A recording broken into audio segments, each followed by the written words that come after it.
UP board 2026 physics का paper अगर आप देने जा रहे हो और न्यूमेरिकल के लिए परेशान हो तो भाई 50 वीडियो की हम एक सीरीज लेके आए हैं। 50 न्यूमेरिकल्स आपको मोस्ट वांटेड बताने वाले हैं। फॉलो कर लेना, एक एक करके सब कराएंगे भाई, ठीक है। तैयारी करते जाओ, रजिस्टर बना लो। पहला जो न्यूमेरिकल है बहुत बार पेपर में आया हुआ है, यूपी एमएसपी का जो पिछली साल का पेपर था उसमें भी ये था। चलो बताते हैं भाई, ठीक है।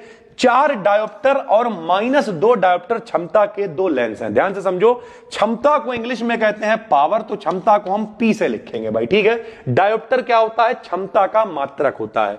तो P1 दे रखा है +4, P2 दे रखा है -4। संयुक्त लेंस की फोकस दूरी कितनी होगी? दोनों को मिलाओगे तो फोकस दूरी कितनी आएगी?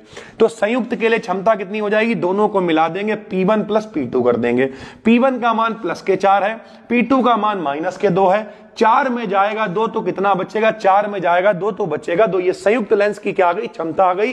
दोनों को मिला के क्षमता आ गई। क्या पूछ रहा है? संयुक्त लेंस की फोकस दूरी। फोकस दूरी हमेशा क्षमता की उल्टी होती है, तो फार्मूला लगाएंगे F = 1/P, ठीक, या फिर P = 1/F। ये फार्मूला होता है, फोकस दूरी की उल्टी क्षमता होती है। P हमने कितना निकाला है? 2, तो यहां 2 रख देंगे, यानी 1/2 आंसर, या इसी को हम लोग लिख सकते हैं 0.5 मीटर। अब ध्यान से समझो, जब भी कभी क्षमता दे रखी हो डायोप्टर में तो फोकस दूरी हमेशा काहे में आती है? मीटर में आती है। चाहो अगर मान लिया ये विकल्प में आ जाए, ठीक, तो 1 मीटर में कितने सेंटीमीटर होते हैं? तो 1 मीटर में मेरे भाई 100 सेंटीमीटर होते हैं।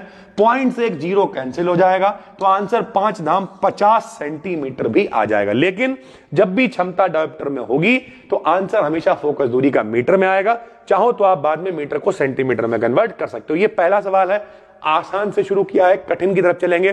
फॉलो कर लो भाई, 50 सवाल लगाने के बाद आपको लगेगा कि आप यूपी बोर्ड के लिए तैयार हो। थैंक यू भाई, धन्यवाद।